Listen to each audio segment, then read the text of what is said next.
Trinité et sa presqu'île de la Caravelle devraient être un lieu incontournable du tourisme en Martinique. Quel est votre plan pour attirer encore plus de touristes à Trinité? Vous avez raison de le souligner, la presqu'île de la Caravelle, notamment le château du Buc, c'est l'un des sites les plus visités de la Martinique, avec près de 350 000 visiteurs par an. C'est dire que nous avons là un atout considérable pour le développement du tourisme à la Trinité. Donc, porter plus encore sur Trinité un développement, c'est permettre aux touristes de non seulement venir visiter la Caravelle, mais autour de la Caravelle, mettre en place tout ce qu'il faut pour retenir ceux et celles qui viennent nous rendre visite. Tartane, c'est un village de pêcheurs.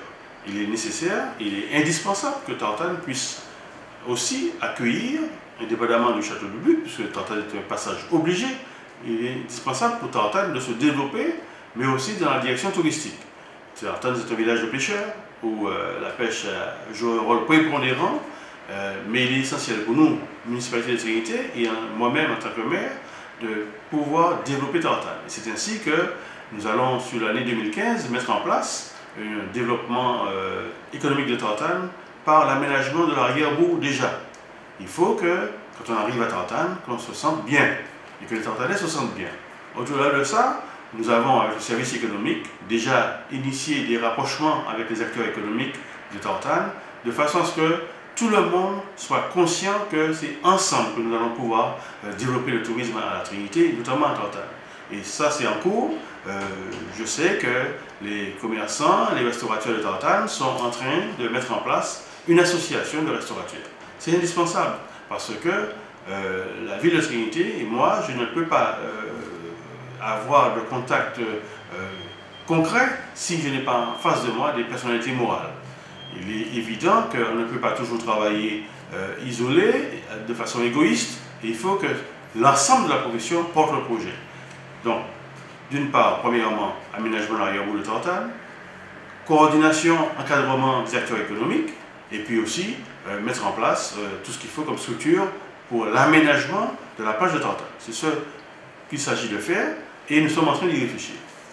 Avez-vous d'autres projets pour favoriser le développement de Trinité?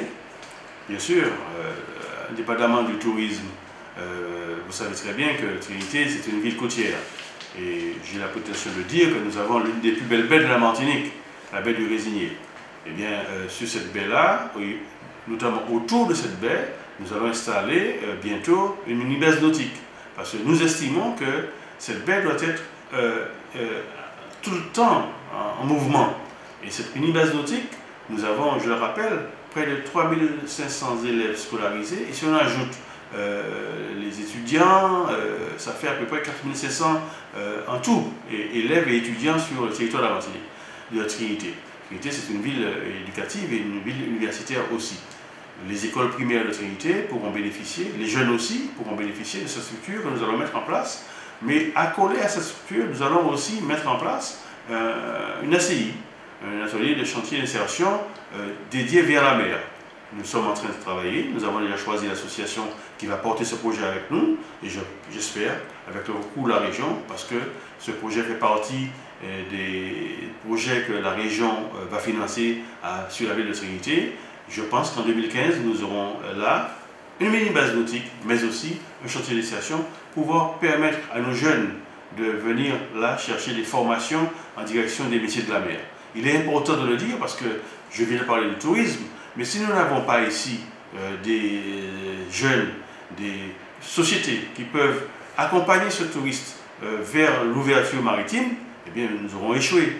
Un touriste ne reste pas seulement à l'hôtel et se bronzer sur la plage, il faut lui donner autre chose. Et c'est pour cela que nous mettons en place ce chantier d'insertion. D'autres projets aussi pour les familles, parce que nous considérons que les temps sont durs. C'est très difficile maintenant pour les familles de pouvoir éduquer leurs enfants, de pouvoir simplement participer à nourrir leurs enfants.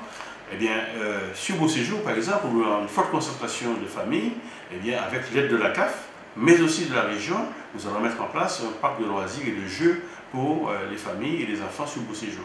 Parce que nous estimons que là aussi, on a un regard très intéressant à porter sur l'accompagnement des familles et des enfants. Alors, d'autres projets viendront ensuite, hein. Nous en avons d'autres. Je vous ai donné quelques projets.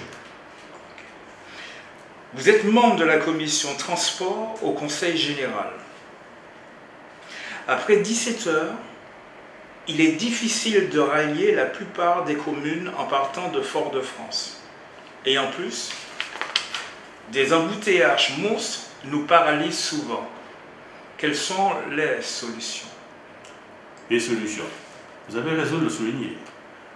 La Martinique, on peut dire que le transport n'est pas organisé. Membre de la commission transport, j'ai eu par le passé l'occasion de travailler en commission avec le président Ajar, qui est conseiller général délégué au transport, avec l'ensemble des organisations syndicales qui s'occupent du transport. Et je peux dire que nous étions presque arrivés il y a 5-6 ans à une organisation du transport en Martinique, mais pour des raisons obscures, je lui dis bien obscures, tout cela a capoté. Bon, nous voilà revenus en arrière, mais j'ai bon espoir, puisque la Martinique vient de récupérer la délégation de transport, et le conseil régional et le conseil général vont s'occuper du transport, plus particulièrement le conseil régional, puisque nous allons passer en CTM, donc plus pas question du conseil général et du conseil régional, c'est la CTM, la collectivité territoriale de la Martinique, qui va porter le transport. Il est évident, vous dites qu'à partir de 17 heures, il n'y a plus de transport. Il faut dire aussi que, il faut le reconnaître, que les transporteurs ont fait un service public à leurs frais. Et que si à 17 heures, il n'y a pas de transport, eh bien, il faut comprendre aussi que si la situation est compliquée pour les artisans taxi, les artisans chauffeurs taxi, c'était compliqué pour eux. Donc, et tous nous subissons cela. Et ça a une part très dommageable sur l'économie de la Martinique. Il est évident que si on ne peut pas se transporter parce que quelqu'un de Trinité qui veut aller simplement au Marais, vous vous rendez compte qu'il faut que cette personne aille à Fort-de-France ou au Lamentin, récupérer un taxi qui l'amène au Marais? C'est pas possible ça. Il faut que nous ayons un trajet transversal sur la Martinique. Je veux aller à un point X à Martinique, je dois pouvoir trouver un transport. Ça c'est en cours, cette réflexion est en cours, et j'ai bon espoir qu'avec les autorités qui vont s'occuper de cette autorisation de transport unique, que nous aurons, avec les syndicats de transporteurs, nous aurons matière à réfléchir pour mettre en place ce transport. Nous avons commencé déjà avec la région. Le TCSP est là pour cela. Je rappelle que toutes les communes vont emmener des passagers sur le Lamentin, et à partir du Lamentin, le TCSP va récupérer tous les passagers et les emmener sur Fort-de-France. C'est déjà une avancée importante. Et il reste maintenant à finaliser le TCSP qui va rentrer dans les terres. Le TCSP ira à Ducos, mais j'ai bon espoir aussi de voir le TCSP arriver, ne serait-ce qu'à Trinité, pour permettre aux taxis non pas de faire le trajet Trinité-Lamentin, mais simplement que le TCSP arrive à Trinité, et puis là il n'y aura pas de concurrence, il n'y aura pas d'artisans chauffeurs qui sont à leur compte et qui font des difficultés. Nous aurons une société, et parce que c'est une société, le service public sera de qualité. Parce que là, il n'y aura plus matière à dire que je suis transporteur, je transporte parce que je transporte et je n'ai pas d'aide publique.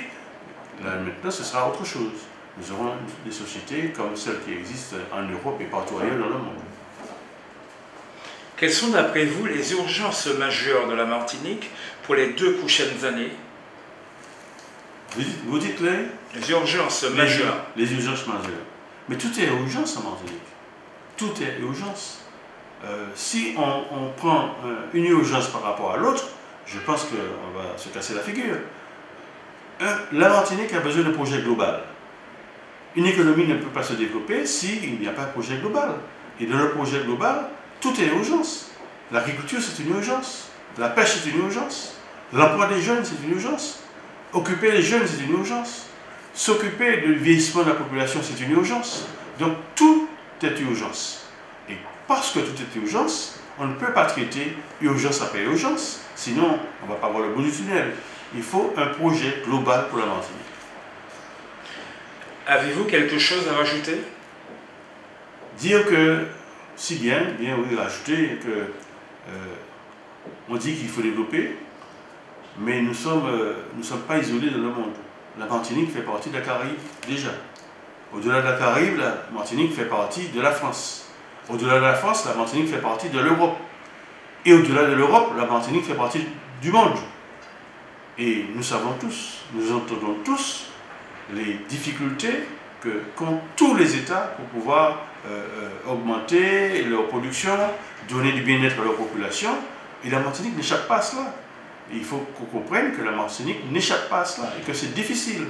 Les collectivités territoriales de la Martinique ont des difficultés financières. Pourquoi? Parce que les sources de financement se raréfient. Pour établir un budget municipal, un budget départemental ou un budget régional, c'est difficile maintenant parce que l'État ferme le robinet, l'Europe ferme le robinet, les banques sont frileuses pour prêter parce que bon, la situation économique n'est pas aussi favorable qu'on pourrait le penser. Eh bien, c'est difficile. C'est difficile. Donc, je pense que c'est ensemble, et en ayant pris conscience que c'est une difficulté majeure pour les collectivités de la Martinique, qu'en ayant pris conscience de cela, que nous pourrons avancer.